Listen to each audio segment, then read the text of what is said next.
I ran up a check, I might do it again. Enemies close, had me thinking they're friends. 10 toes down, I'll be free until the end. Crib outside the city, I don't feel safe in my hands. Took so many years, I'm just waiting for the wins. I'm in debt to no one but the one who took my sins. I do it for real, there's no reason to pretend. If I do it once, I do it again. Add it up, bankroll, euro, peso, add it up, I'm just doing me, everything is on me, oh you matter what. Add it up, bankroll, euro, peso, add it up, I'm just doing me. Welcome to the Millionaire Before 30 Years Old show. I am Brent Daniels, Mr. Talk to People, Mr. TTP, and we are on a mission. That we are, Brent. As you guys know, our beautiful introduction, we have designed this show to give you guys the exact blueprint of how to become a millionaire before 30. I'm Ryan Zolan, Mr. TTP. We got the man, the myth, the legend back with us today. He's back. Good Do to we be have back, applause that we can everybody. put on here? Yes. Good to be back. Missed all you guys out there. Albert is back, and we're excited. Today, listen, guys, this is going to be a really, really great opening segment here of the show. Remember, this show is all about participation. This show is all about answering the questions that you have. So make sure that this is interactive, that you are putting in the comments section any questions or any successes that you've had this week so that we can celebrate you and answer any questions you have. But we're going to start out fast today talking about going into the new year. Right? Yes. We always have wonderful reflections Yep. and see what we accomplished in 2021 Yep. over the last 12 months. Yep. There's something magical. I always think Christmas is great, holidays are great, all of that is great, but I love New Year's Eve. I love the freshness of it. I love the ability to have gratitude towards the things that you have, but also to really light that fire in your belly. I have had more calls from like the top guys around the country this week talking about how excited they are about this year coming up. So this is where I want to put you guys on the hot seat. Let's do it. On putting together your goals going forward for the next 12 months. So as a recap, what do you think between you guys here are your highlights from 2021? What's some big nuggets that you have really taken home, whether it's doing the show and getting louder and doing that type of thing, like being on more social media to get more opportunities for your business, whether it be certain deals that you've done, whether it be your technique and your like ninja skills on, no, you guys have really mastered the ability to get deals off of the MLS. And I think that that's very intimidating, and I think that you've done it in a really consistent and understandable and duplicatable manner. Like what comes to mind in 2020? I'm rambling here to give you guys enough time because I'm just popping this on you. But I'm what are those big things that pop out to you that you're really excited that you learned that you think that our audience can get some juice from? For sure. So, I mean, first off, I realize every year for the past like 2-3 years, I've been setting the bar low, which completely contradicts everything that I go against. I always say I'd rather set the bar high and miss rather than setting the bar low and hit. I get it. And so this year, my goal was about 500 gross, 350 net. Okay. We doubled it.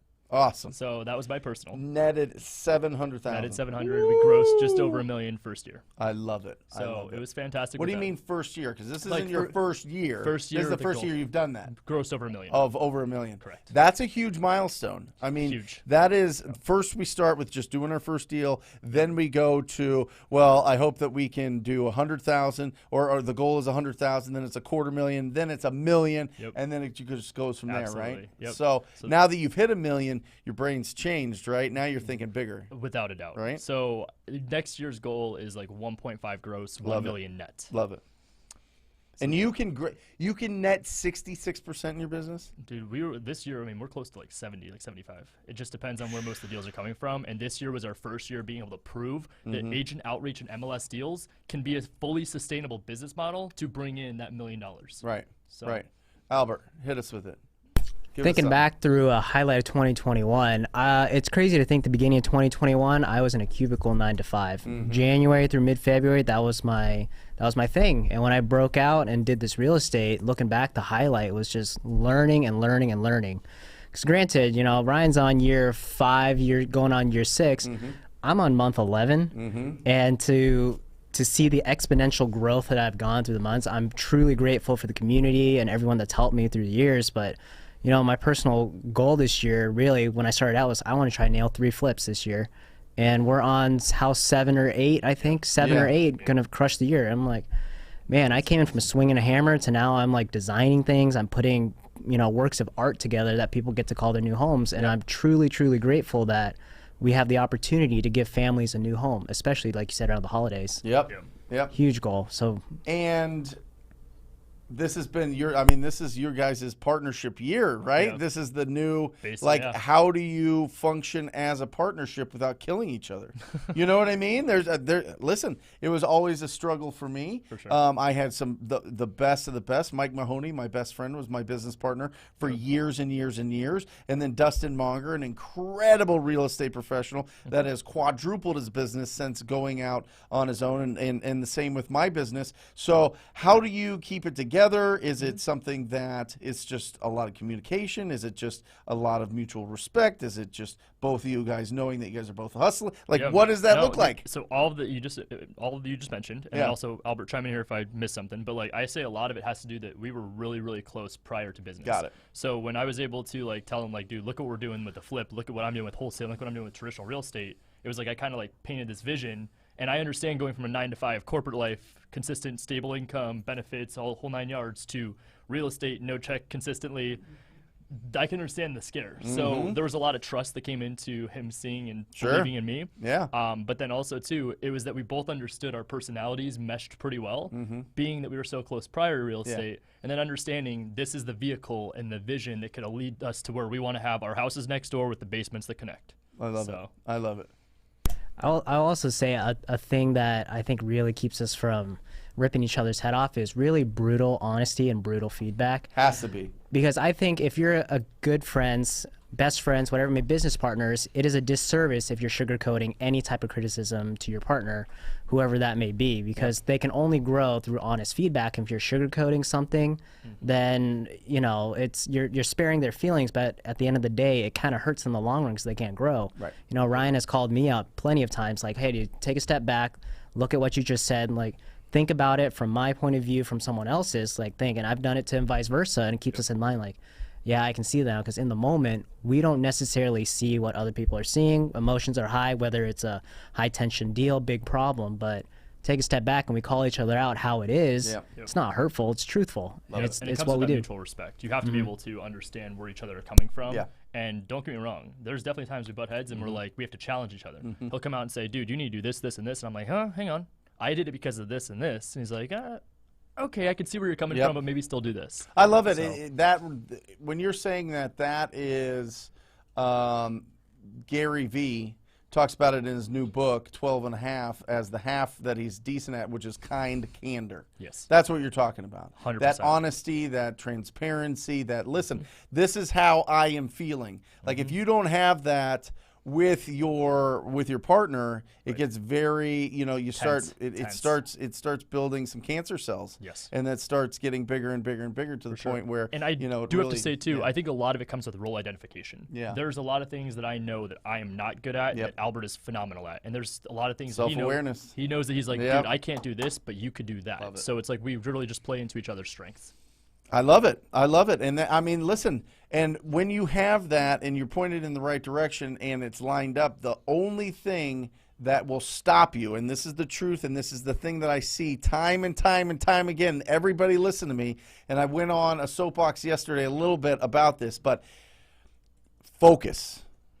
Focus on the goal. Focus on what you can really, really, really do on a daily basis. Yes. If you get stuck with a lot of different good ideas coming at you at different times, especially in this business where there's, you know, 1,001 ways to make income and to build wealth, and you start doing everything, you start doing nothing. And it is the absolute truth. So with that focus, let's start talking about some of the things that you guys are focused on, the goals that you have for 2022. You said $1.5 million, keeping $1 million of that. That's fantastic. That's my personal goal. Right. So I want to hear what Albert's personal goal Okay. is too, because this is stuff we kind of dive into with my team at the end of the year. I like to figure out what everyone's game plan is going into the new year, but I think it's a perfect time to open it up for Albert to chime in on that.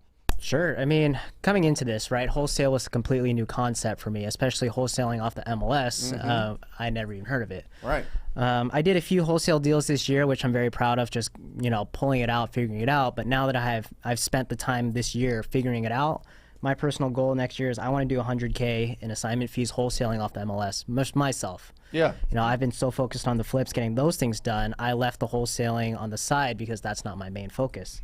And really talking about focus, the biggest thing you hit on the head is I want to put more horse blinders on.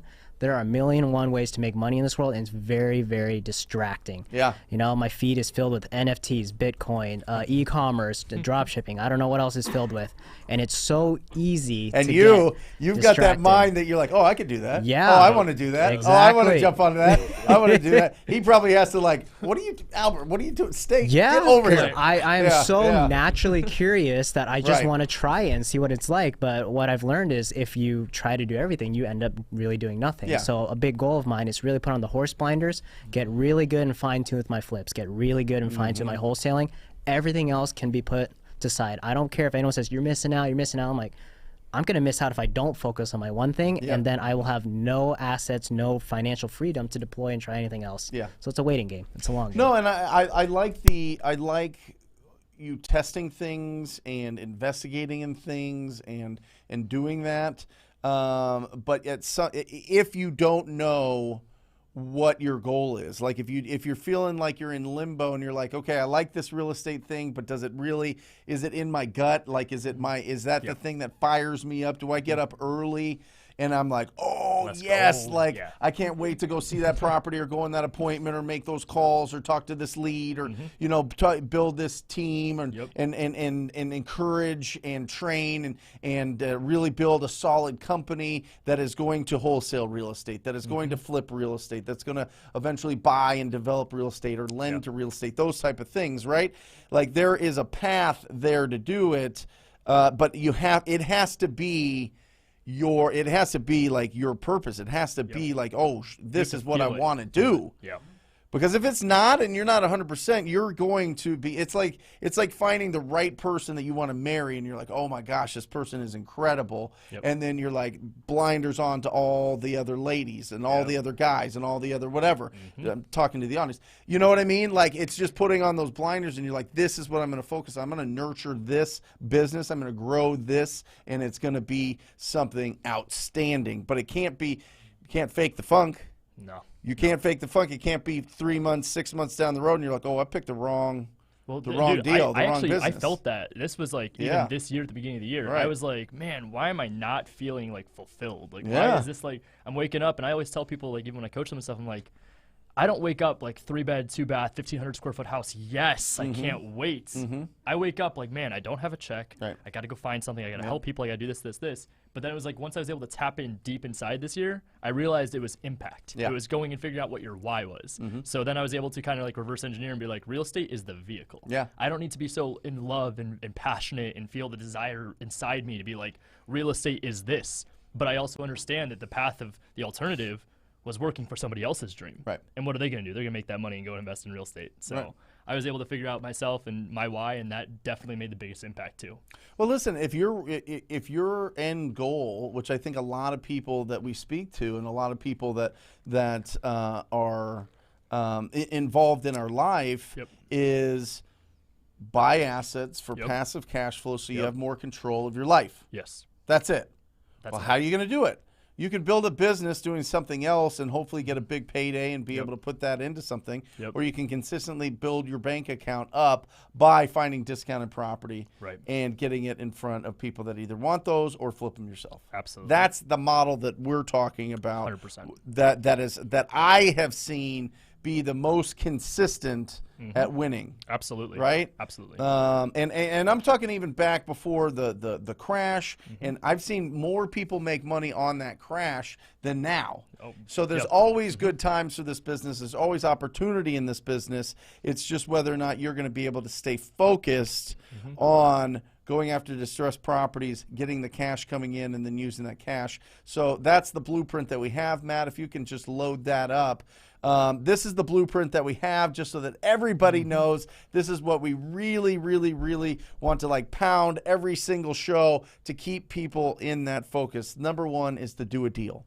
Just do your first deal. Once you start doing a deal, you cross that bridge from faith to fact, and then all of a sudden you know in your mind that this is proof positive you can do this, and you can do it again and again and again. Absolutely. And that leads to absolutely going full-time in this business. And I think we can even give a real-life example, talking about it with Albert. Albert went and he was doing this part-time, doing one flip a year, doing the wholesale deal on the side here and there, to then once he switched and transitioned full-time, you see this boom. You see this energy come. You see this ability. It's like when you go and you're wanting a blue Jeep. And next thing you know, you drive it off the lot. Everybody has a blue Jeep.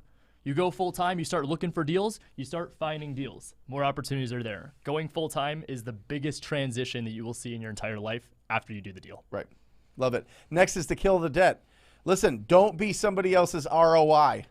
I mean, that's what you are. Especially, I mean, listen, if you work for somebody, you're somebody's ROI. That we know that. So that's why we encourage you to go full-time in the business. So, and then once you get to that point where you're not somebody else's return on investment, ROI, then you don't want to spend money, give all your money back to interest for consumer debt. Credit cards, student loans, cars, right? Kill that debt so that you can keep this money, so then you can eventually invest into assets. That's so right. you're full-time, you start getting rid of debt, you're basically at ground zero. What do you do then? You start building up money from doing the business. So then once you get it, you don't go buy the cars, you don't put it all on credit cards. You invest into assets, you invest into yourself. You're able to then go and get into the final step, which is financial freedom. That's the ultimate control. I mean, just think about that. Think about the day when you are like, everything's paid for.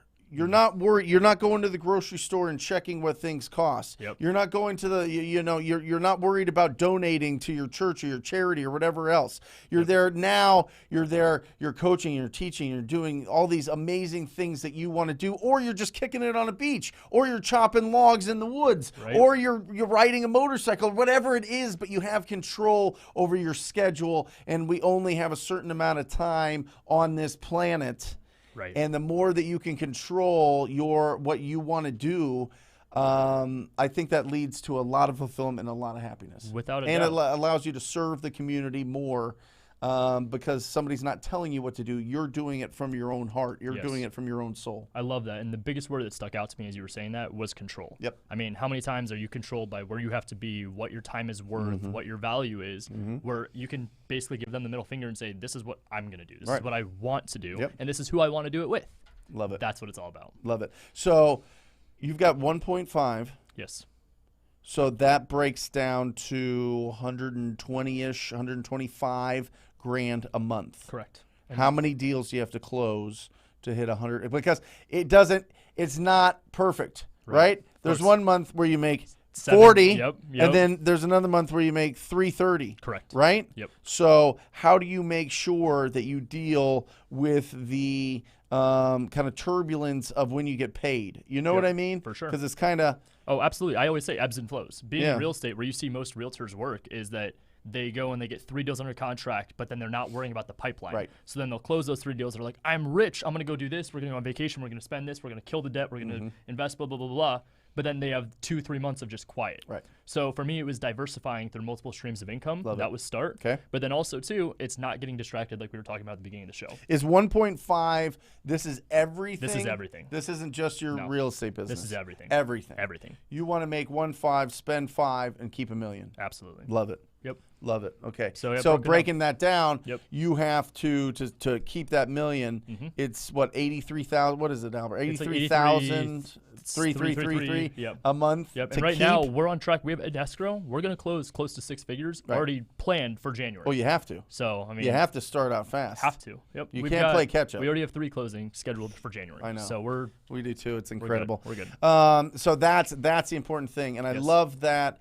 You guys have taken this year to really figure out what you want to focus on, what you are really good at, right? Yes. You're not going out there and you're not going out there and putting billboards out. No. You know what I mean? You're not going out there and you're doing your meetup. on Tuesdays, which, guys, if you're in Phoenix, you have to go to. What is that? So it's usually the first Tuesday of every month. We Yep. have the surprise, like we'll throw a little curveball here, but from Friday with the challenge with Jamil, we actually have an announcement for next Monday on Wholesale Hotline. Yep. We're flying somebody out. They're going to be the guest of honor at the meetup. Awesome. Jamil's speaking, Pace is coming. Awesome. We're introducing them to the entire town. When? This is going to be January 11th. So typically it's the first Tuesday of every month is the meetup. This Love one's it. going to be the second Tuesday just to give people a little bit of time through the holidays. Love it. And I mean, the value in the meetups, guys, your network be is your net bananas, worth. And this is getting face to face. People pay hundreds of thousands of dollars to be around these people. We're there. We're there. Yeah, but let's give people a little bit of perspective here. How did you build that? The community? Yeah, why? How do people know about you? How do people know? I mean, you came out of high school. It's not like, everybody, you were best friends with Jamil and me and Steve Trang. Right. Like, how did you build that up? So we were talking before the show about one of our buddies, Ryan Pineda, and how he was kind of just quiet for the longest time. Right. He was just flipping houses and just crushing. Yep. I kind of did the same thing where I had been a traditional agent for 3 years, and the first person that noticed me was Templeton Walker. Yep. He saw that I was the #1 team at the brokerage. Yep. He saw that I was making some noise, Yep. and his model was exactly what I do. It was agent outreach. So what does he do? He sees a young guy that's hustling, that wants to be like him, and he sees that I'm crushing in traditional side. He wanted to show me what the path was in the investment. Oh, so you mean like going out there with super hard focused work got attention? Absolutely. Right. And also too, I mean, I always say E&E, no ego, no entitlement. I never once was the guy that had to go buy the sports car. I did buy the Rolex, but I didn't go out and try to be somebody that I wasn't. I just kept my head down and I grinded, and then really full transparency, it was this year 5, that I blew up. We started the show. Jamil had me start speaking at his events. Steve has me be one of the top teams and guys that he's referring people to. It took the grit, it took the hustle, it took the blinders being on, being like, this is my path. And then I just figured out what I was good at. I understood that I could kind of manipulate the system being an agent, that I could get the wholesale deals with the fee and the commission. That I was like, it's game over. Yeah. And so then I just started surrounding myself by bigger fish, and they kind of just paved the way for me. Love it. Guys, there's the blueprint. That's the blueprint. Work really, really, really hard. Get noticed. He was in a traditional brokerage where you get noticed on a monthly basis because they show your production, but you don't have to do that. You can be loud on social media. You can document your journey. I am telling you, guys, that has been my theme, and this is the last live show, well, besides Wholesale Hotline next week, but this is the last live show of this for this year, and this year's whole motto was get loud, get loud, get loud, get loud. Have that confidence to document what you're doing and go through and filter through anybody that's, trolling or hating or whatever else, but most of it's going to be a lot of love, and it's going to be a big magnet for you to build really incredible relationships. Dude. Because the people that you want to be around are probably the people that are loudest on social media, and they're doing special things and getting opportunities other people that aren't getting loud on social media. It's just the truth. I wish I had gotten louder sooner. Of course. And I mean, I take this from Gary Vee, where it's document the journey. Document it. I didn't do that well enough. Now, don't get You're me doing wrong. it now. I am now. And I was consistent where I was like, here's this, here's that. But I also kind of felt weird, even not having the ego, that I was like, I don't want to show my friends and family that I'm making $30,000 a month at 18. I don't want to show them I'm making $15,000 this next month too. So then it was this year. Why though? It was more of just I guess the self-conscious. Yeah, it felt wrong. Yeah. And so I also saw all these guys on social media posting the sports cars, posting the bottles at the clubs, and posting the watches. And so then it was this year, Jamil kind of got really hard on me. He's like, dude, you've got to get loud. Build this community. Build it. And so if I was able to do that a little more consistently, I mean, look at this year. This year we've gotten loud, and here we are.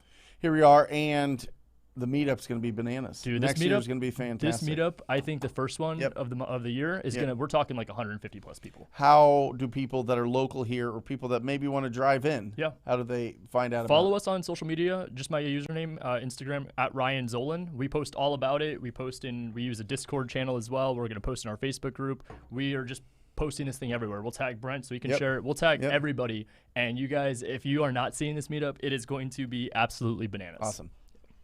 Awesome. So there's the goals, the breakdown. Yeah.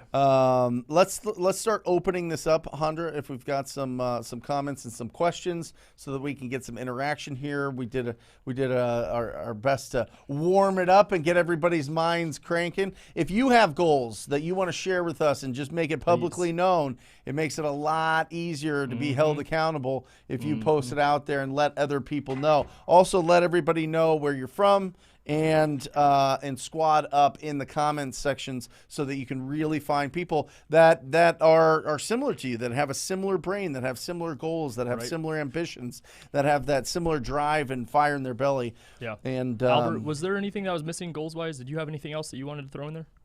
I mean, other than that, we've had our struggles through the years, and we had our problems that, we learned from. So, of course, going next year, it's going to be continuously refining our process, right? Yep. Taking our mistakes in, and making sure that they don't happen again. Because if it costs money to make this mistake, we're not going to make it again. Yep.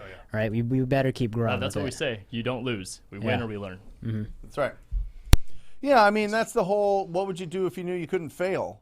And then people are like, well, I would do this, this, and this. And then why don't you do that? Well, I don't want to put in the work. I want to be a concert pianist. Do you really? You want to practice for 12 hours a day? Right. For 15 years? Literally. You know what I mean? You want to go through all that? No, you don't. Right. You don't want to do that. What do you really want to do? Yep. What can you really put the work into?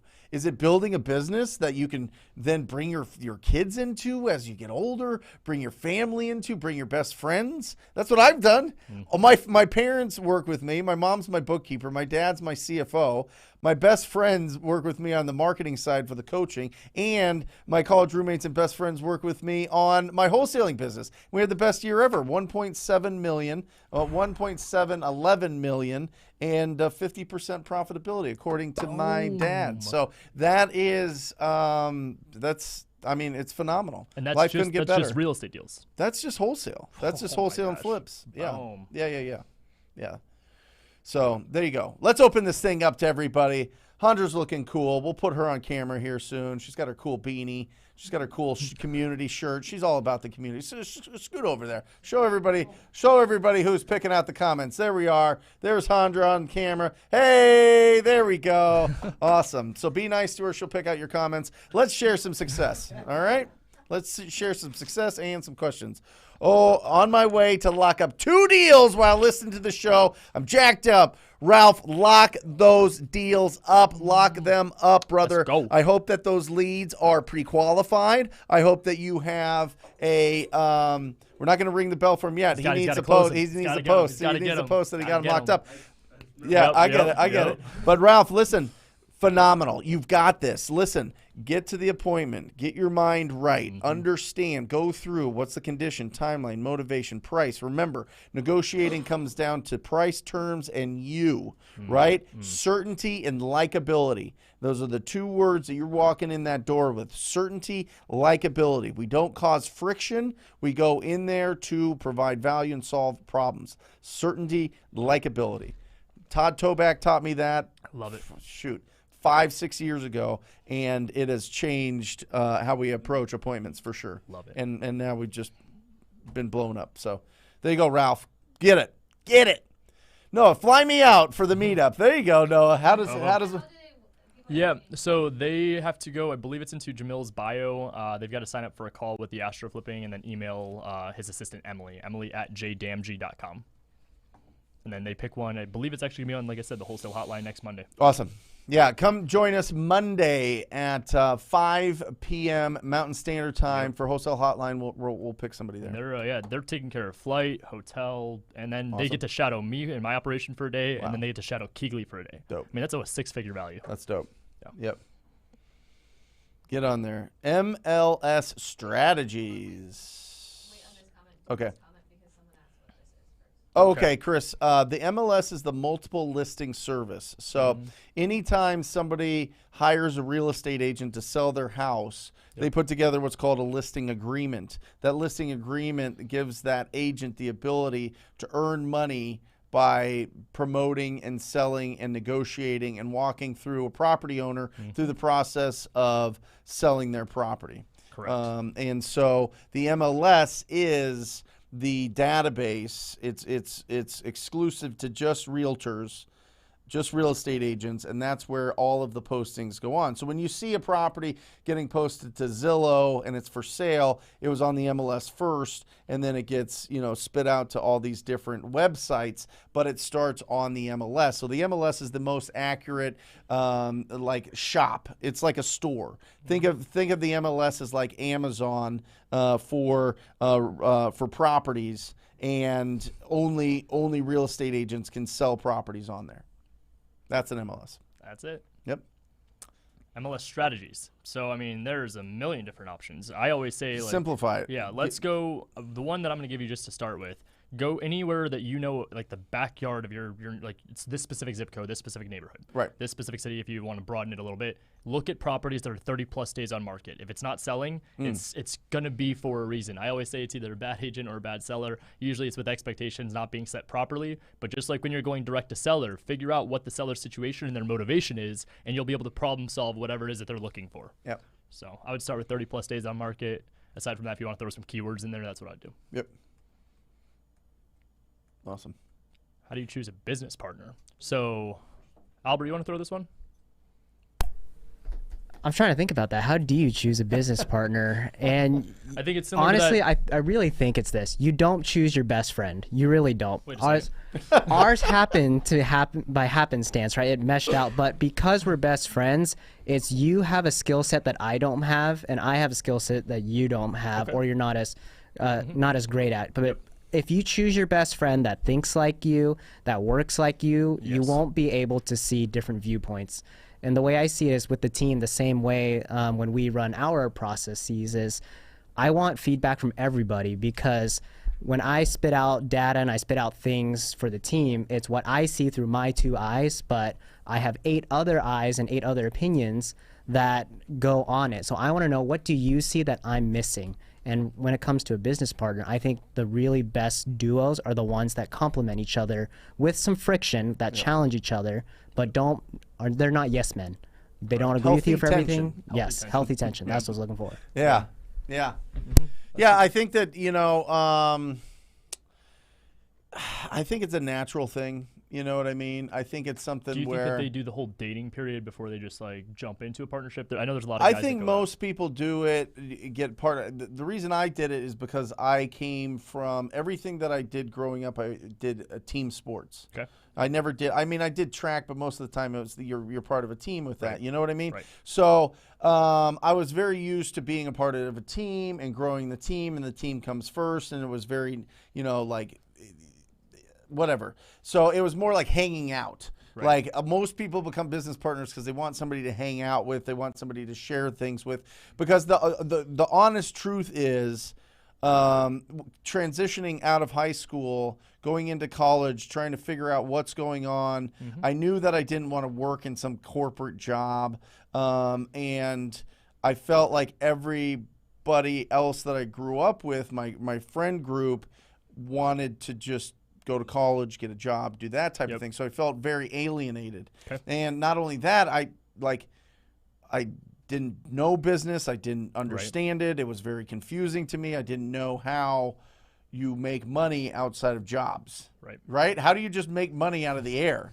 It's like super weird to think about. Just 100%. You know what I mean? And then I realized, just to answer that question, you need to provide value to the community. Yes. So how do you do that as an entrepreneur? How do you do that? And then I read Rich Dad Poor Dad, and I go, oh, that's how I do it. I can do it through real estate. And then that led me to get my license, which led me to learn how to be a realtor, which then took way too long to get to wholesaling, but it did. And then over the last 8 years, it's been wholesaling, which has been fantastic. And the only thing I'm going to add in there, just to kind of challenge you a little bit, make sure you're not just getting a partner that's going to take things off of your plate so that you don't have to do the work that you don't want to do.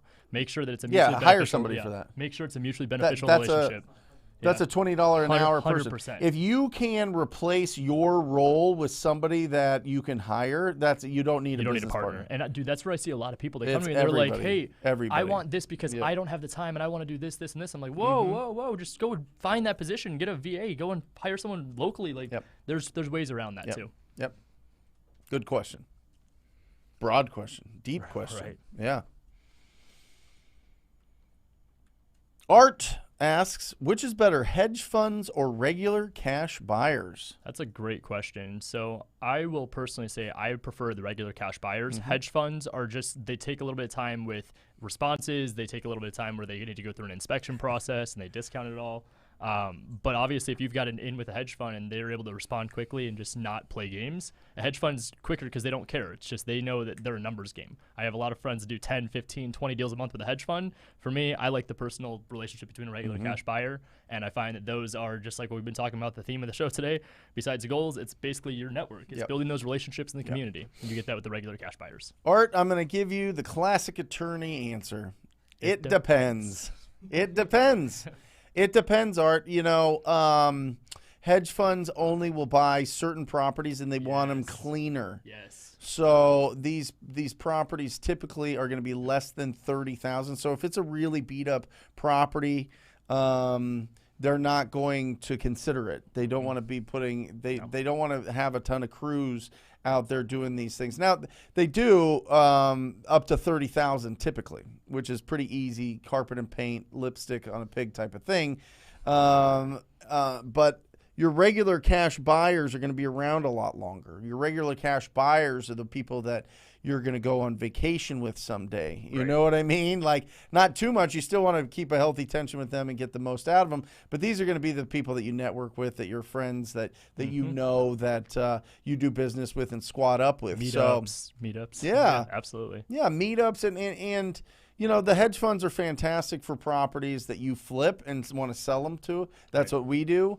That's not cash buyer. We're the cash buyer in that situation. So I see a lot of the people that we sell deals to fix up properties and then sell to the hedge funds. Right. So we make money and they make money selling it to the hedge fund. So you can do that part on specific deals. You can take it down, clean it up, put it on the market yourself, or send it right to the hedge fund and get paid, and it's very smooth. So it depends. What's a good strategy to get loud on social media? I'm going to let you take this over, and then I'll start my thing. First things first, start now. Yep. Just start now, take action, and then as I said earlier, use Gary Vee's motto, document the journey. Yeah. I'm talking not only just wins and flashiness and look at this deal I closed, look at this relationship. Talk about your struggles. Be authentic, be genuine. That's what the community wants to feel and hear, because at the same time, when you're worried about other people's opinions, worried about other people being all flashy, everyone is having the same thoughts and struggles. So when you get on the camera and you're saying, hey, I'm out here, I was at this appointment, I didn't get it under contract, I struggled because I didn't do this, this, and this, and I didn't close properly. Yep. That's a learning lesson that even though you were able to get loud and talk about a loss, people are going to resonate with that. They're going to start to communicate. They're going to start to engage. And that's what allows you to build a bigger community, being vulnerable. Albert? I like to think besides starting now, it's keeping it consistent. One of my things that I tried for 2021 is trying to get more traction on my social media. And then before some personal stuff happened in December, I was posting one story a day on my Instagram at least, and I found the engagement to be insane. Like people were just laughing, reacting to my stories, and it wasn't even about real estate. I literally had a story. I was throwing away my old Converse that were my deadlift shoes, like in the trash, and I got so many reactions off of that just because it was like what I would do anyway. It's just me being me. Like nobody does Albert Bowie better than Albert Bowie, and I'm not trying to copy a Ryan Zollner or a Brent Daniels because I can't beat you guys at being you, but no one can beat me at being me. So the more I be me, the more the community respects it. That's it. I would just tactically, Chris, 3 stories a day. Love it. For real. All on one social media platform? Or I would probably do it on, well, it depends. It depends on where you're, you know, usually Instagram, but I don't know if Snapchat's better. I don't know if, you know, doing a TikTok, so it would just be pick more. one and be consistent with that. Yeah. I would just say pick one that you want to be consistent with and start building it up. I love it. So, yeah, there you go, Chris. How can we start our branding? Entrepreneur Rogelio. Yeah, listen. Number 1 is reps. It's posting a lot, brother. It's posting a lot about what you're doing and how excited you are. If you bring energy to whatever you want to brand, whether it's yourself or your company, I wear the same T-shirt every single day. I go out in public. Anybody that has a TTP swag that goes out in public, somebody's going to ask, "Oh, what is that?" Or they go, "Oh, TTP, yeah." There, you know what I mean? Like that, you start getting recognized. You start getting people that are like, you would never expect to run into while you're at Target with your 4-year-old or whatever. It's like, oh, TTP, what's that? You know what I mean? Like, so it's just reps and reps and reps and reps. So I would say determine if you want the brand to be you or if you want it to be your company, and then from there, just be loud about it and have a lot of energy about it and have a lot of confidence behind it. I know if people talk to people, they're going to win. The more people you talk to, the luckier you're going to be. Yep. The whole secret sauce to all this is being a good communicator, a effective communicator, a great communicator. And you become that by talking to people. So I'm proudly wear it every single day. I proudly promote it every single day. So you have to have a lot of pride. You have to have a lot of confidence. You have to have a lot of energy. And you have to have a lot of reps. Yep. And just get loud. I can't say That's it it. better. Yeah. Yeah. Yep. There you go. Christian. There you go. Got first deal under contract. $40K fix and flip. Need a cash buyer. Guys, if you are in Michigan, let's get going. And Christian, this is, for the first time I'm mentioning this, starting next year, I'm going to be able to help you sell those deals. I've got something cooking up that's going to be absolutely bananas for helping people sell deals around the country. It's going to be wild. It's going to be so good. So anyway, until then, what I would say is call every single person in Pinconning, Michigan, every single real estate agent that has a flip right now on the market. You need to call them up and see if they are looking to do another project. Call them up, call them up, call them up, and then once you exhaust that list, you need to go on LinkedIn, look for everybody in Michigan that says that they're real estate investors, send them messages, or a lot of times they have their phone number on their column.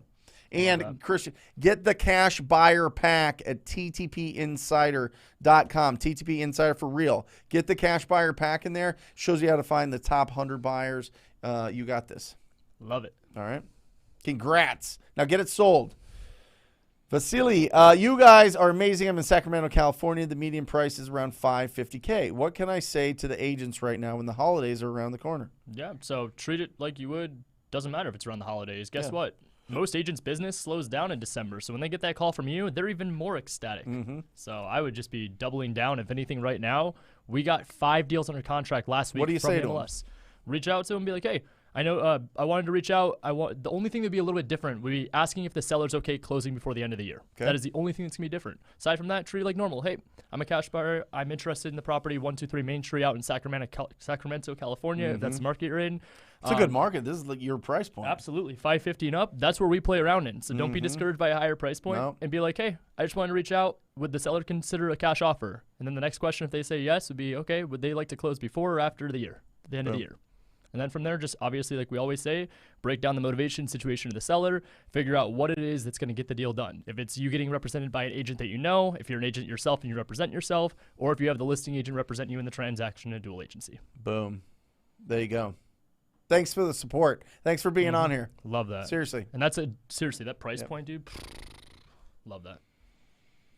Abdul, yeah. Brent, can we get some more videos of you in properties running numbers? Yeah. Like literally like the deal breakdown, like me in those, Abdul, or me comping. You just did that too, right? Where you were inside the property breaking it all down. We try to do it on a weekly basis. Yeah. It's just the issue is we wholesale most of our deals. Right. So if people are living in these houses, I'm not going to bring these guys in there with a camera crew and be like, we made $40,000 on this assignment. And this guy's getting out of here right now, packing up, and he's the tenant, and he's going somewhere else. Isn't this great? I don't have that swag like Pace, where you could just walk up to anybody and just like with that cool demeanor and just start interviewing people that are like, I just made $100,000 in this house. How do you feel about me doing that? They're like, Good for you. You know what I mean? Like Right. I don't have that swag. I don't have that smoothness like he has. So yeah, I'll do as many as I can, brother. If it's we just don't do a tremendous amount of flips, but if we do, we have one that we're closing that's going to be an $80,000 to $100,000 deal that I'd love to break down as well. But yeah, for sure. Love it. Thank you. That's gonna make Daniel feel real good. That people want to see that for real. Yeah. So from Ryan LaChance, awesome name. Can I have a successful business doing this? In your opinion, if I continue to keep my full-time job for 3 more years until I retire, in other words, do I need to commit full-time? And I could give a little bit of backstory. I know he is a firefighter as well. Yeah. So do you want to open up with that one, or do you want me to? You know he's a firefighter? He is. No, go for it. So I would say, thing. honestly, dude, I have a friend that when I first started in real estate, he primarily focused on the investment side. He was a licensed agent. I'd recommend getting the real estate license. That's number 1. 2, he was a firefighter working, and I know how the schedules work. It's like 3 on, 3 off, 2 on, 2 off, however the schedule works. You've got downtime. During that downtime, double down on real estate and make that your priority on your off days. From there, he did the same thing. He was able to work the schedule so he could get a pension so that it would be able to structure a little bit more residual income for him after he retires. But then while doing real estate on those off days, he brought in about $500,000, $600,000 a year just on the working the days he had off. Yep. So I would say double down on that. You don't need to go full-time right from the start because I know your specific situation. But yeah, I mean, if you were maybe struggling or there was some variables at the job that you didn't agree with, I mean, you can go full-time. Just make sure you obviously have enough residual income or you have money set aside that is going to be able to sustain maybe 6 months to a year of not getting a check.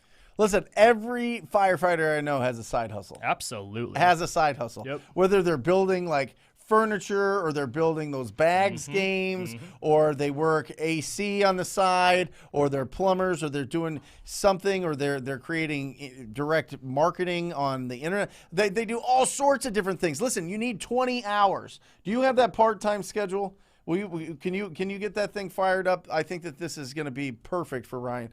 This is, listen, 20 hours. Most of the people that I coach around the country have a 9 to 5. They're using this business to follow that blueprint that we have of doing your first deal, going to this business full time. That's steps 1 and 2. Yep. So the first thing is just making sure that you're getting deals in. You absolutely can with 20 hours a week, which I know you have because you have time on, you have time off. So let's pop this. Let's pop this on here. The perfect part-time schedule here. 20 hours minimum. 15 hours lead generation.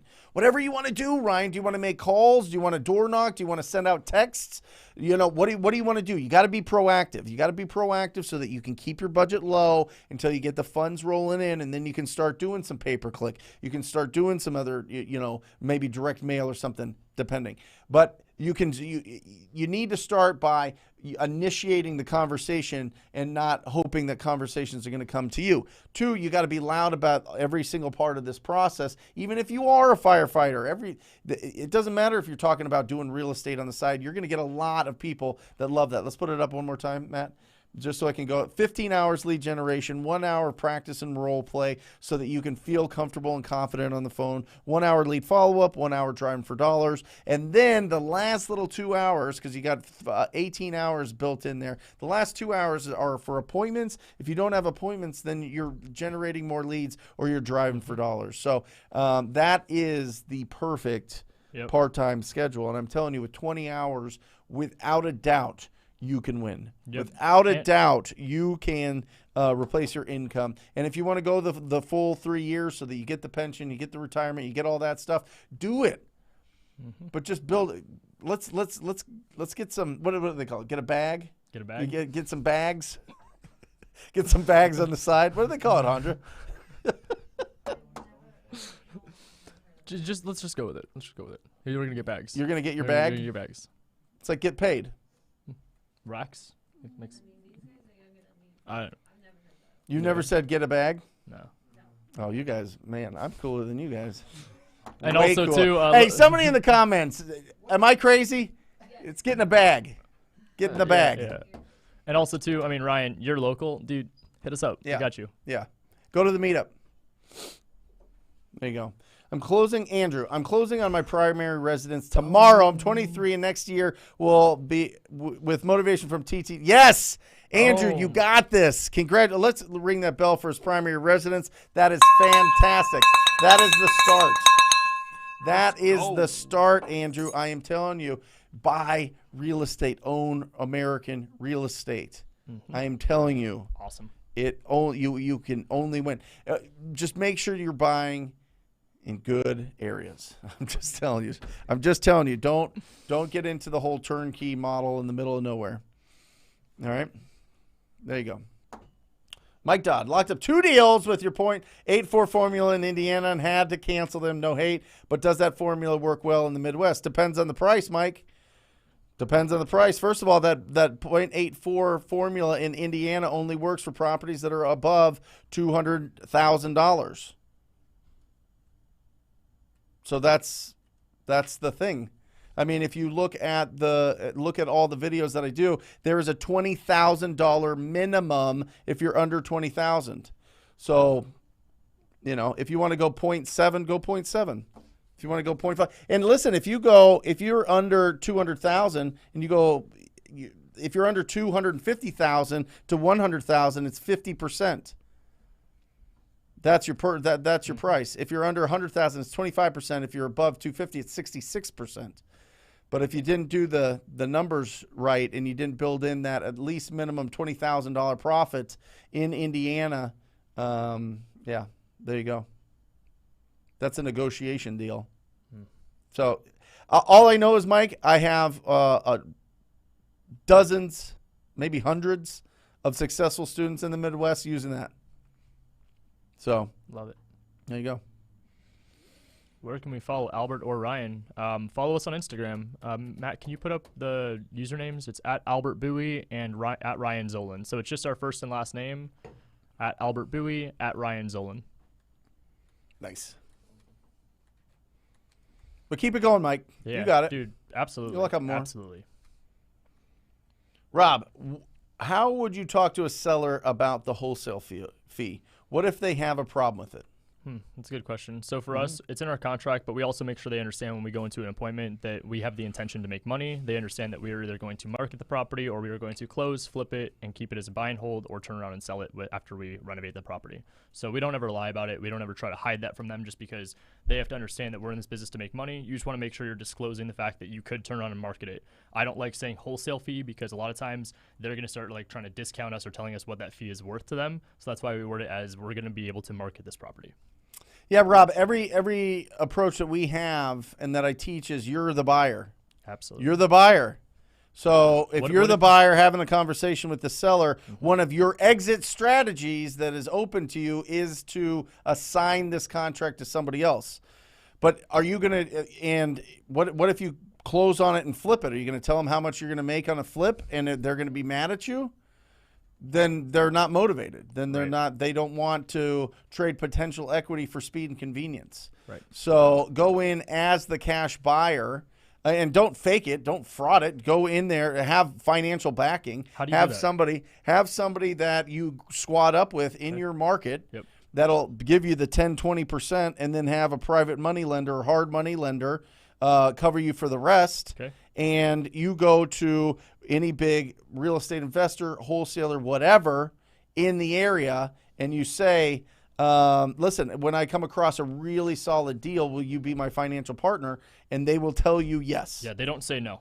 Or raise it from friends and family or whoever else. Right. The louder you get, the more opportunities you're going to have, Rob. But we always go in as the cash buyer, and it's in our contract that we have the right to market and to sell the deal to our network.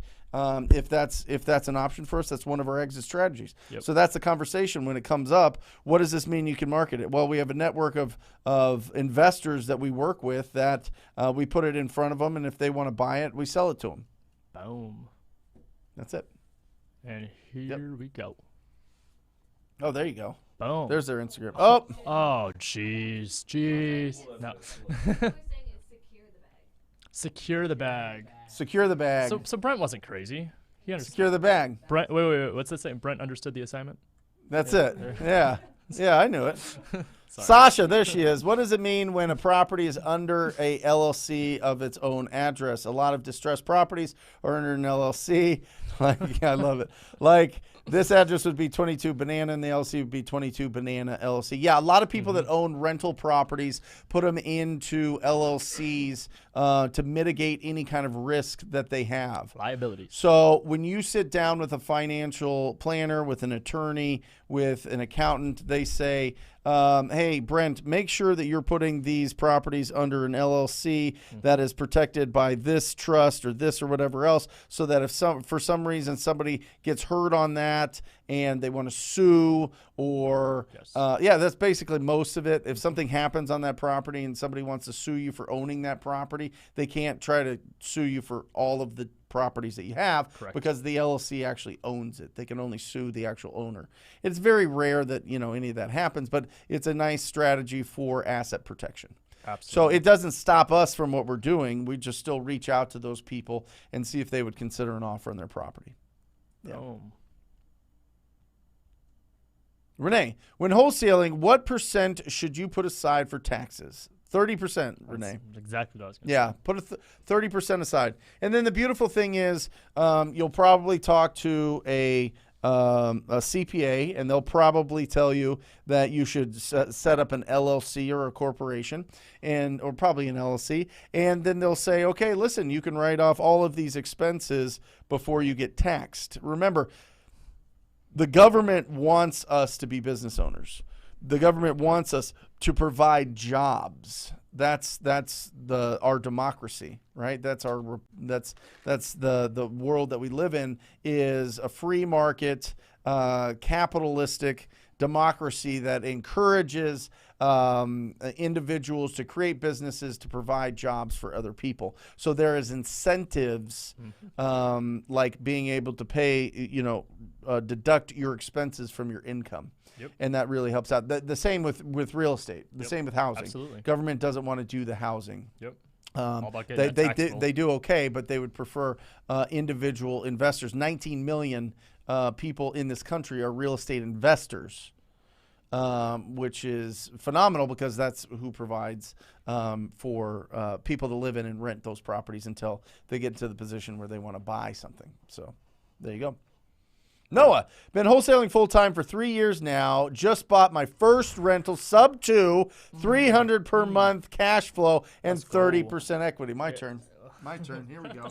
Here we go. There we go. Let's go. What's up, Noah? Fantastic.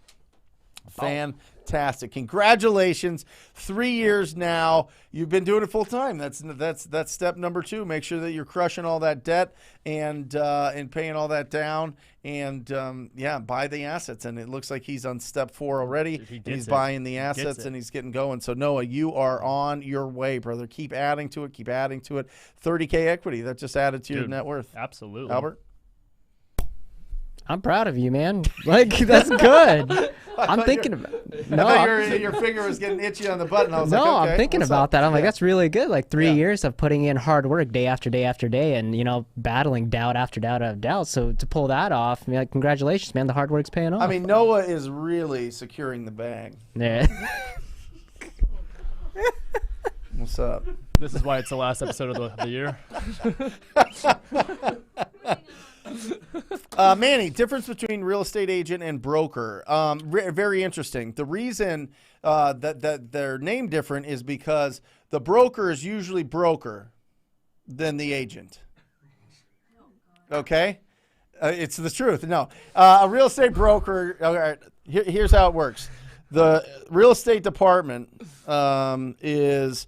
the way that they do it is they give licenses to brokerages, and brokerages have to have a designated broker, somebody that signs off on all of the paperwork and look at that. And what happens is when you get your real estate license, you have to actually hang it with a broker.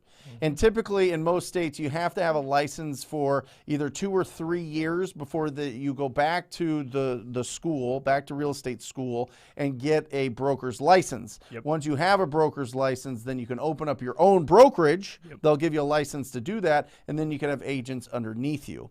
But the real people that make the real money are the salespeople. In every industry, truly, and real estate agents make way more than brokers Yep. And owners of companies typically. That's why there's that joke, the broker or brokers. Brokers are broke type of thing. You get it. Anyway. Yeah, I don't recommend people to get No. broker's license. The only time I ever will is if you want to own your own brokerage. But even then, I'm going to challenge and question why, because I'm not going to name names out here. But there's a guy that was a broker of mine. He's a current broker, and he's like, "Oh, dude, I didn't start making money until 8 years." And I'm like, "Dude, Yeah. woo, Yeah. that sucks." Yeah. Yep. Yeah, it takes a long time. Yeah. And you can To go get up out and and sustain start really impacting the community. Brokers just do the training, provide the office space, provide the tools, provide the Well, and you know, have more continuous education, and when you renew your license, it costs more money. So, Well, yeah. yeah. And you're responsible for all these knuckleheads out there. Oh, yeah. Yeah. Brokers don't sleep. Yeah. Kelly, hi guys. When the agent comments say that wet signatures are required to make an offer, do you pass on that deal as a hard to work with agent? Just do it, or what is your workaround to circumvent? So wet signature is usually referring to it being like actually on the paper Yeah, like- itself. like this, But yeah. I would say honestly, like just make sure the contract that they're submitting is an executed contract. So it needs to have a signature for it to be a legitimate offer going out to their clients. Don't get discouraged by that. I would say, okay, sounds good. Is there any way I could DocuSign this? Is there any way I could do it digitally? Just do it. Yeah. Just do it. Yeah, Kelly, really interesting here. If it's a deal, I'm not nothing's going to stop me. The question is, and some of the time, and I like this on multiple different levels here, Kelly, because if other people are just submitting DocuSign, like it's a computer technology, send DocuSign, email, blasting out to everybody type of thing, agents get tired of that because there's no communication. They're not really serious. They're just fishing. They're hoping that they can snag, one deal every single day, and they send out thousands of offers, and agents get tired of it. They're just like, this isn't a real buyer. You're just being fake. This isn't going to go through. In the interest of my clients, I'm going to set up a force field here that says, listen, there needs to be real people that have signed this contract that truly want this deal and that are going to communicate with me. I am telling you, Kelly, if you over-communicate with agents, you will win so much. Without If a you doubt. play by they're like, I need wet signatures, great. I'm going to put this together, but I need you to I need to know if we have a good chance at getting this deal. Right. Because I want to work with you and I want to be able to do and make this as smooth as possible, but communicate with me. If you're getting other offers in, just at least let me know. You don't have to disclose what they are, but just let me know if you've got other ones in and, the likelihood of us getting this deal. And they can do those type of things, right? And sometimes they'll just let you know, listen. And their clients will tell them, yeah, I don't care. Tell them that we got an offer for $255,000. Okay, Ryan, we got an offer $255. Can you and Albert go $260? And I'll see if you can get the deal at $260. Yeah, great. That would be awesome, right? Absolutely. We have those conversations all the time. Yeah. So, Kelly, I think it's great. I think that if people put hurdles up around it. Now, if they're trying to like big dog you, if they're trying to be like, hey, I want wet signatures. I want you to drop it off. I want you to present my offer. I'm going to make sure that we have 48 hours to return, to get you a response to this offer. And my client's going to blah, blah, blah, blah, blah, and this and this and this. Then you can back off and be like, this is a nightmare. But if they're like, yeah, I have to put this in place because I'm getting 15 offers. None of them are real. I want to see who's real and what's not. It's going to be more and more. And this guy gets louder about putting deals on the MLS and comes out with a course and comes out with code, all that stuff. There's going to be more of it because it works and it's impactful, right? So if there's something to set yourself apart, do it. Great question. New prop. First post, who wants to squat up in New York City Metro, looking to get some deals done? Just closed a duplex and looking to get some deals or assignment fees. Would the prop stream list be a good start? Yes, absolutely. Depends on what market you're going to be focusing on. If you're in New York City Metro, yeah, I mean, it's just... most people go to New Jersey. Most people go outside of the city because there's more opportunities and there's less like big time developers and money getting poured down the throats of all the property owners in your area. So if you need to expand out, PropStream is fantastic. I would also suggest that you consider Driving for Dollars. Yeah, Sure. ttpdata.com. They close the duplex. We got to ring that bell. Oh yeah. Woo! Let's go. We got a duplex closed. That's awesome. Let's go. Yeah. And listen, just do what you did to close the duplex. I mean, find those opportunities. Keep doing what you're doing. Absolutely. And welcome. Welcome to the show. First post. Awesome. Thank you for being brave, having the courage to post. That's awesome. New prop. Noah, looked up a hedge fund via PropStream that's buying in my area. Reached out to them by phone and email, and I'm waiting to hear back with their buy criteria. Any tips on building the relationship? Yes. Be super dope to them. Be really nice to them. Be really energetic. Be fun. Make them, yes. Yeah, everything. Like, yeah. every conversation you have has to be like it's your homie. This is somebody that you are connected with. Yep. You know what I mean? Somebody that you feel loose with, that you're having fun with, but still professional. You know what I mean? No, so just communicate. Just be you, and just be in front of them, and just listen, you want to be their best friend? Find them deals. That's number one. Mm-hmm. Number two, you really want to blow it out of the water? Be really cool. Just be a cool person. That's it. Right. Don't overthink it. Just really communicate. And what can I do for you? What can I do for you? What can I do for you? You do that, you're gonna build a really good relationship. Love it. What's up? Shout out to Noah from Minnesota. Let's go. Oh, shout out. He's from Minnesota? All right. Hondra's from Minnesota. There you go. What city? Twin Cities. Twin Cities. Where's he from? Twin Cities. Twin Cities. Oh, snap. All right.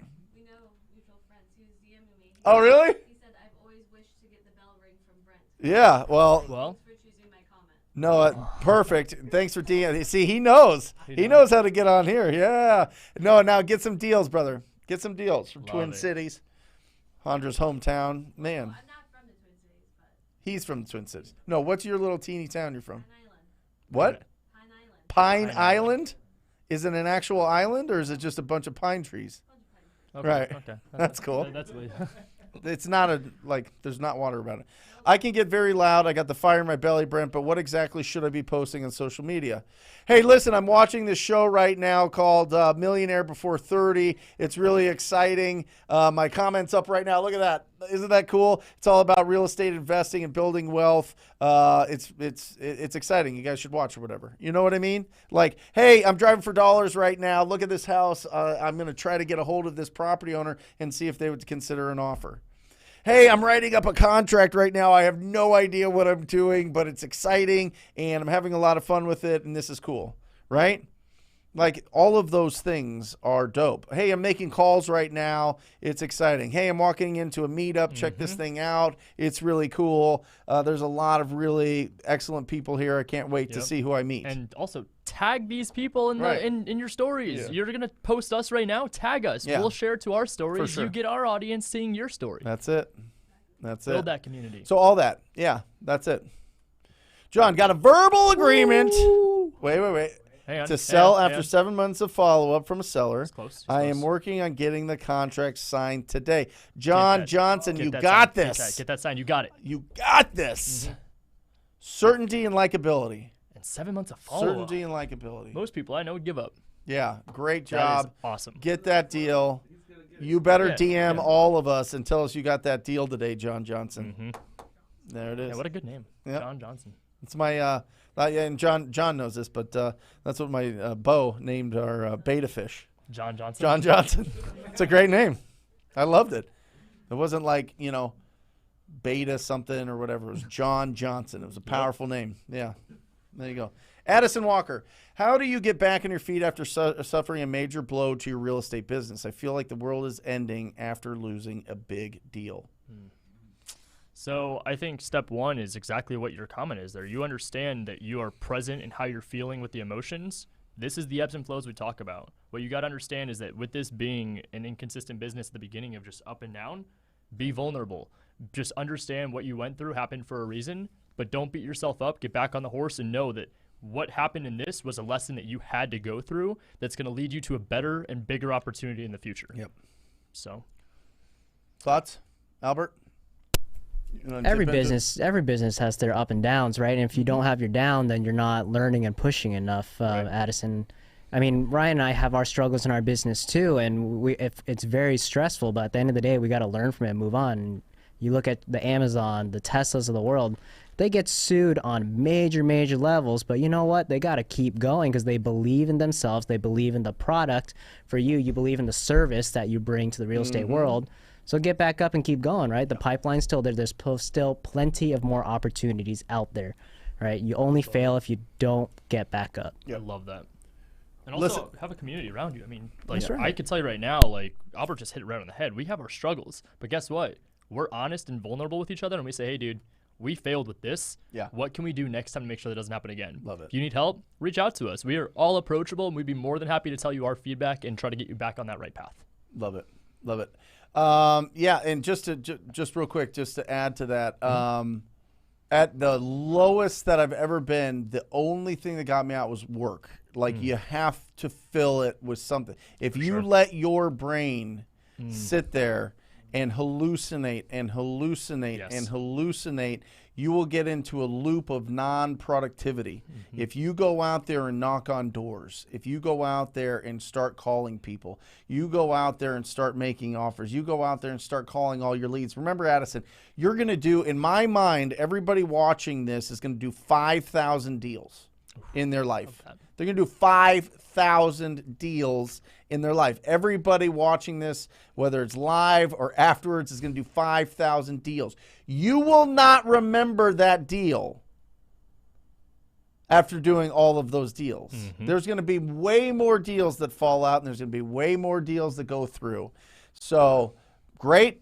It hits you. You don't like the feeling. You learn from that, and you go out and you put the work in. You go find some more leads. You go find somebody. You wake up every single day and ask yourself, who's going to do business with me today? Who is going to sign an agreement today? Who's it going to be? And then with our beautiful human brains, we find what we're looking for.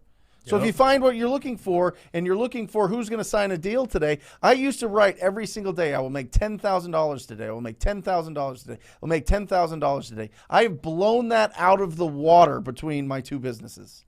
Boom. Seriously. Yep. No bullshit. Well, I mean, that's what I always tell too. But if I didn't do that for 3 straight years, every morning, I don't know if I would have done it. I really don't. I don't know if it would have been my thing. I don't know if the reticular activator or whatever the hell it's called, the antenna that we have in our brain, would have found it. Right. So I think, one, you got to be really super grateful for the stuff that you do have, because gratitude destroys fear and anxiety. That is a known fact. That's science.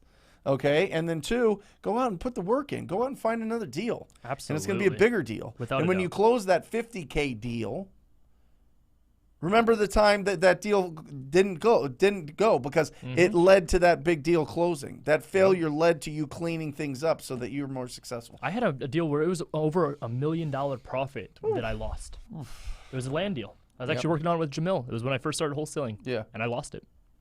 Dude. How'd you lose it? The seller found out that the property was worth a lot more. They came back and they were like, hey, we want $200,000 more. And without hesitation, I was like, done. And the wife was like, I told you it was worth so much more. You learn. No. You learn. Wait. 200,000. How am I supposed to do that? That's how you. That's how I should have. And it was a learning lesson. I beat myself up, but then this is where How I am actually. I supposed to do that, bro? I implemented this then. 70% mindset, 40% action. 70% of this business is up here. Yeah. Understand that. Yep. Garrett, just got a response from a seller. Thanks for reaching out. We have a family friend who has expressed desire to buy her home, but we'll let you know if that falls through. Okay, got it. So that's an interesting one, Garrett. That is a very common objection.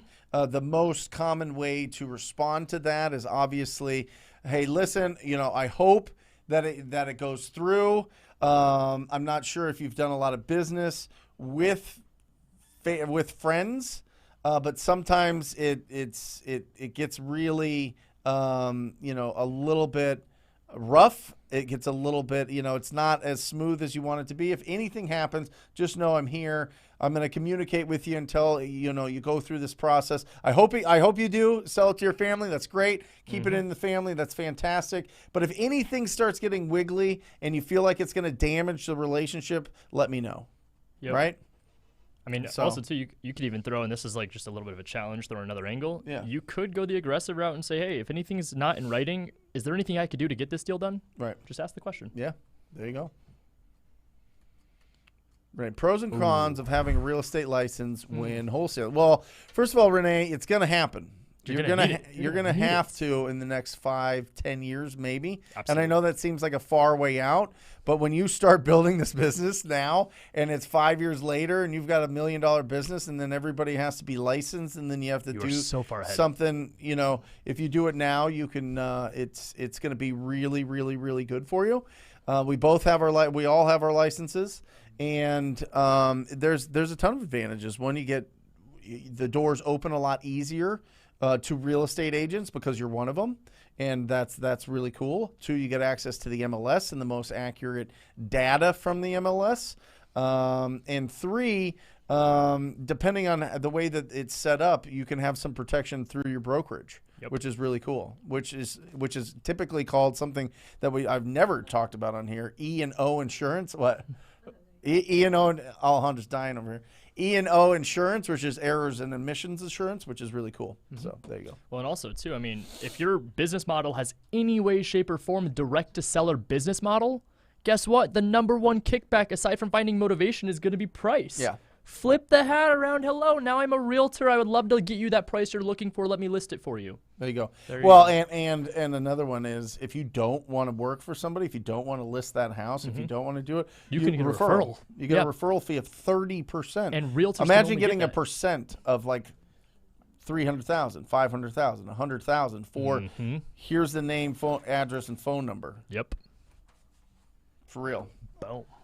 I mean, we make 6 figures a year from it. Yeah. Should you be driving for dollars or buying lists, both, one more than the other? 80%, Mike, 80% of new real estate investors, wholesalers, whatever you want to label it, get their deals from driving for dollars. I did my first 20 deals from driving for dollars. Very crude. I literally, with one of these pads and an old, terrible pen, and I would write down addresses and then skip trace it and call them. But now you got Deal Machine. So Deal Machine, use that TTP code, Mike, for the biggest discount that they have.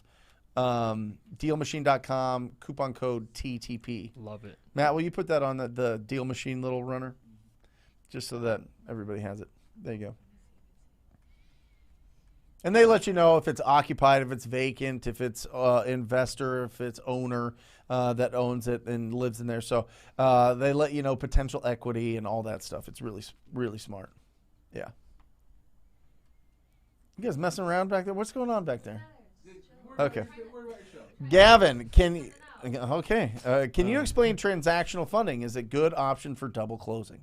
Yep, transactional funding is usually just the middleman that allows you to actually purchase the property, take it down, and then turn around and sell it again. Other option would be double closing it, which is where you don't need the funds. But I don't really use transactional funding, but I have the option available if we need it. So love it. Yeah, transactional funding is super, super. I mean, it is a very strong tool. Imagine this, Gavin.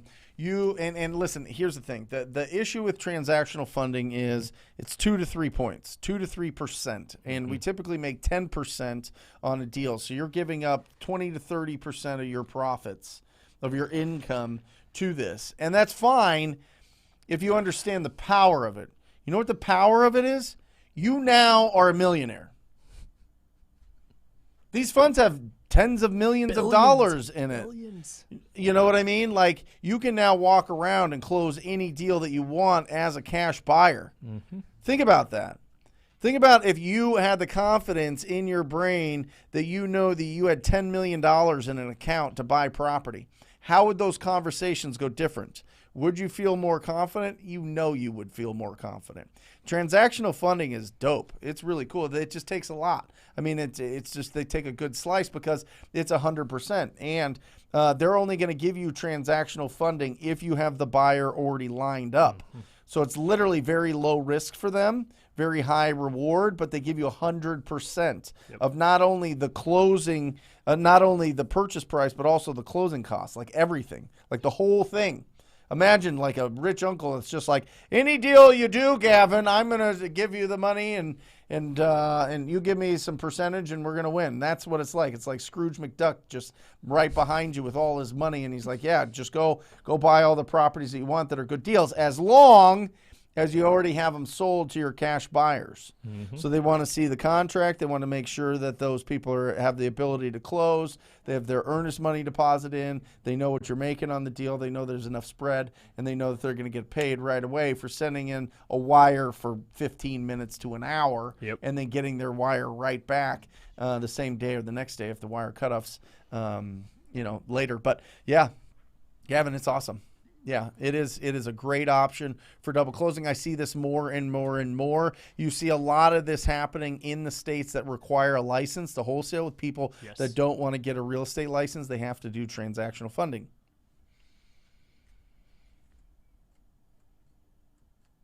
Miss Williams, I'm currently going through my TTP courses. Yep. Am I late to the game when I'm ready in January in Nevada? I just want to jump in, but I got to do my homework. Yeah, jump in. Yeah, do it. No, you're not late in the game. Like this will happen forever. You will always find opportunities forever. I'm going to butcher that quote. How does it go? It's like the best time to plant a tree was like 20 years ago, and then the second best time is now. It's the same real estate philosophy here. The best time to start is now. And more importantly, I want to just stress this. Don't be afraid to make mistakes. Don't be afraid to fail. It's going to happen anyway. Just make sure you're surrounded by people that could help you in the situations as they pop up. Yeah, Shabana, it is like you go through all of the courses, go through the videos, go through all that stuff, get everything set up and start taking action. Yes. Right now, you're wondering, oh, am I late to the game because you're not in that action yet? You're hallucinating that maybe this is all like there's 12 million vacant properties based on the 2020 census that have been vacant, single family, been vacant for over a year. Wow. 12 million. That's just vacant houses. That's one list that we're talking about. What about driving for dollars? What about pre-foreclosures? What about them loosening up the forbearance and them actually being able to foreclose on people now? What about tax default? What about divorces? What about bankruptcies? What about properties just being older and dated? Like there are so many opportunities out there. There are more opportunities than there are investors. Seriously. So you got it.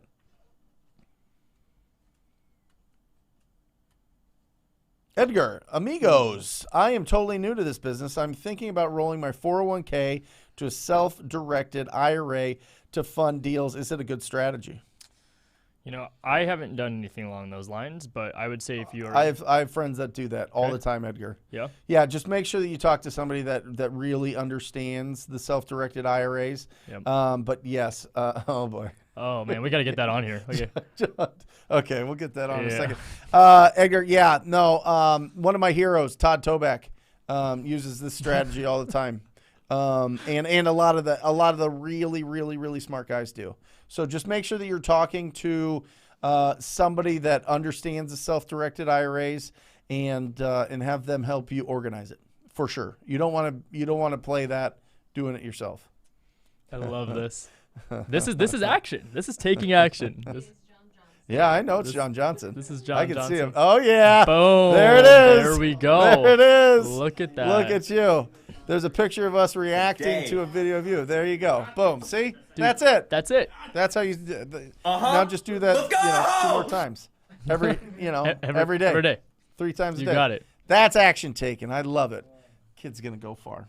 I'm telling you. He's going to go real far. I love that. Yep. Brent, do you recommend getting a few deals before joining TTP? Renee, that is a personal choice.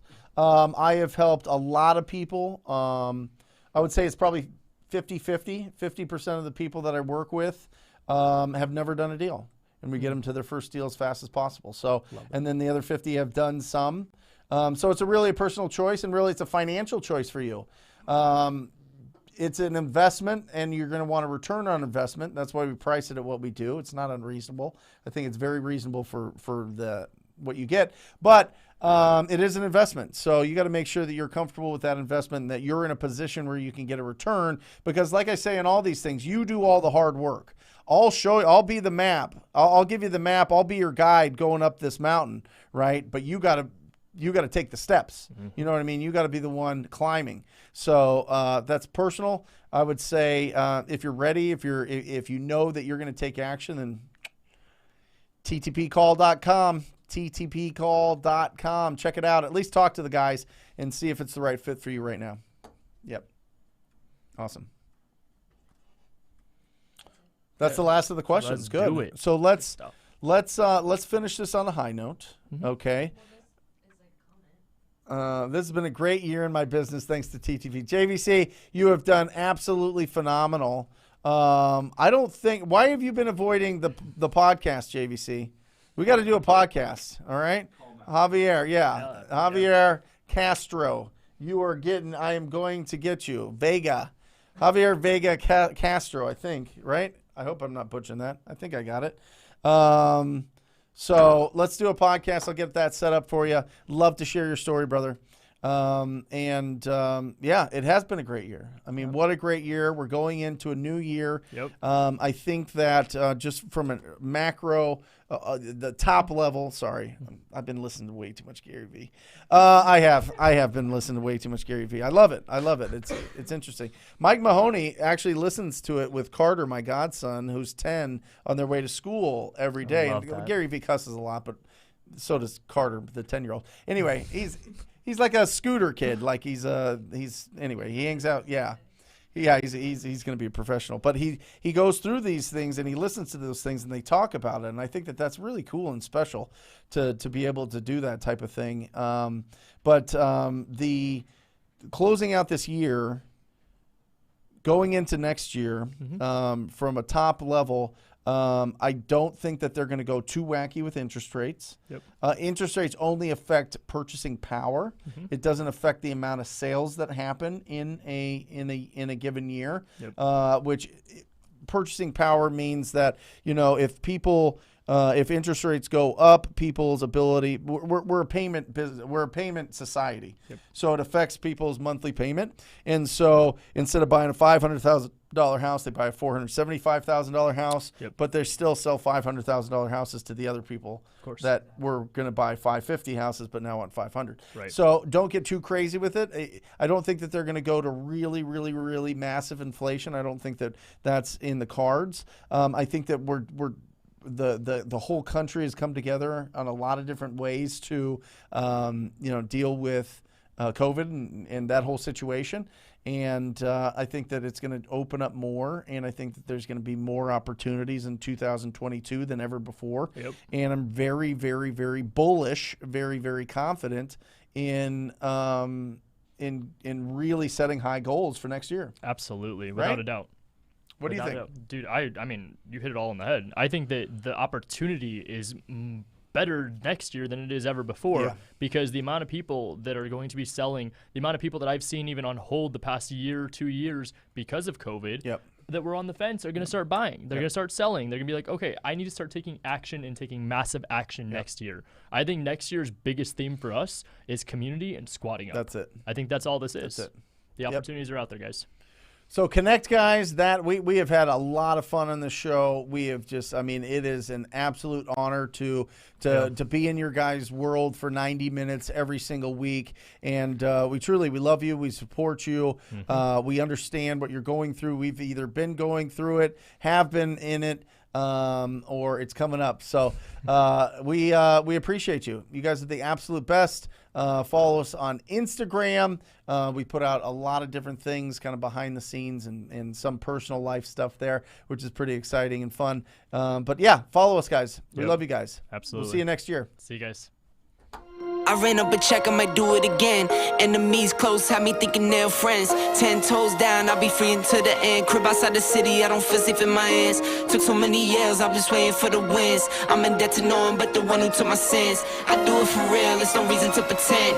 If I do it once, I do it again.